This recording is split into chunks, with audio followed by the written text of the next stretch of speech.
एक गांव में दयालु नाम का लकहाड़ा रहता था। वो बहुत ही गरीब था। वह जंगल की लकड़ियों को काटकर बाजार में बेचता और उससे जो भी पैसे मिलते थे वह खुशी खुशी गुजारा करता था। एक दिन दयालु लकहाड़ा हमेशा की तरह जंगल की लकड़ियों को काटकर बाजार में बेच रहा था। लकड़ियां ले लो। लेकिन उस दिन उसका पूरा दिन ऐसे ही बैठे बैठे बीत गया और उसका एक भी लकड़ी नहीं बिका। तो दयालु उस दिन बहुत ही ज़्यादा दुखी हो जाता है और अपने मन को संभालते हुए बोलता है, शायद आज बाजार में ग्राहक नहीं आए होंगे, इसीलिए मेरी लकड़ी नहीं बिकी। कोई बात नहीं, अगले दिन बिक जाएंगी। वह इतना कहते हुए अपने घर की ओर चला जाता है और अगले दिन फिर लकड़ियों को लेकर बाजार में बेचने लग जाता है। लकड़ियां ले लो, सूखी सूखी लकड़ियां ले लो। लेकिन उस दिन भी पूरा समय ऐसे ही बीत जाता है और एक भी लकड़ी नहीं बिक पाती है। तो उस दिन दयालु बहुत ही ज़्यादा दुखी हो जाता है और वह उदास होकर कुछ सोचने लग जाता है। तो तभी उसका दोस्त सामने से गुजरता है और उसे देखते हुए बोलता है, क्या दयालु, कैसे हो? सब बढ़िया है ना? और इतना मुंह लटका कर क्यों बैठे हो? और ये अभी भी तुम लकड़ियों का ही व्यापार कर रहे हो क्या? कौन पागल तुम्हारी लकड़ियों लेगा? आजकल के लोग अब गैस सिलेंडर से खाना बनाते हैं, तो तुम्हारी लकड़ियों को कौन लेगा?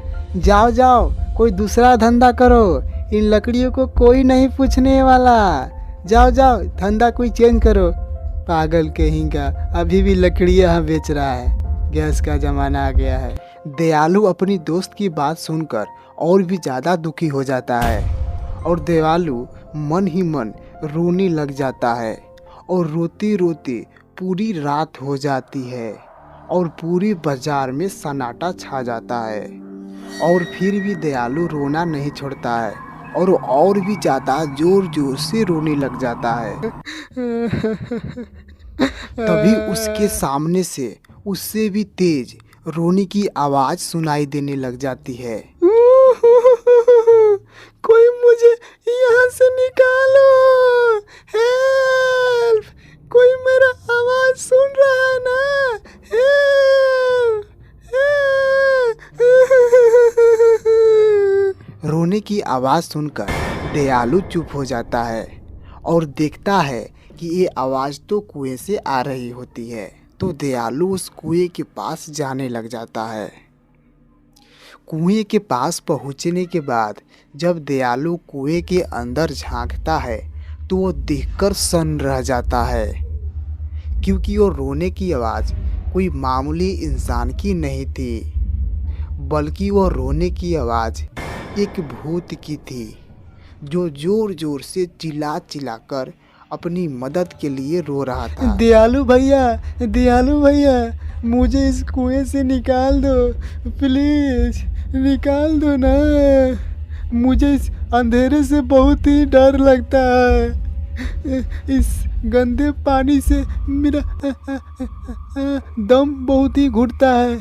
मैं रोज इस कुएं से चिल्लाता हूँ, लेकिन मेरा कोई मदद नहीं करने आता है। लेकिन तुम बहुत ही नेक दिल के लगते हो। दयालु, मुझे इस नर्क के कुएं से बाहर निकाल दो ना, प्लीज।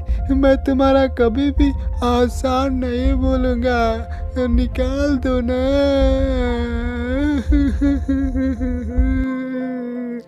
दयालु को उस भूत की बात सुनकर दया आ जाती है और वह दयालु भूत से बोलता है, ठीक है भूत भाई, मैं अभी तुम्हें निकाल देता हूँ। तो दयालु इधर उधर दिखने लग जाता है। तभी उसका नज़र एक रस्सी के बंडल पर पड़ती है।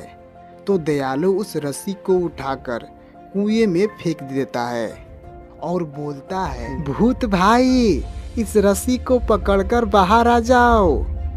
तो भूत उस रस्सी के सहारे कुएं से बाहर निकल जाता है और कुएं से बाहर निकलने के बाद बहुत ही ज़्यादा खुश हो जाता है और दयालु के तरफ देखते हुए बोलता है, दयालु, तुम वाकई में दयालु हो, इसीलिए मैं खुश होकर तुम्हें जादुई पेंसिल दे रहा हूँ। ये कोई मामूली पेंसिल नहीं है। तुम इस पेंसिल से जो भी चित्र बनाओगे वो हकीकत में बदल जाएगी। इस पेंसिल से तुम अपने सभी ज़रूरतों को पूरा कर सकते हो। ये लो। दयालु उस पेंसिल को देखकर बहुत ही ज़्यादा खुश हो जाता है और दयालु भूत से बोलता है, धन्यवाद भूत भाई।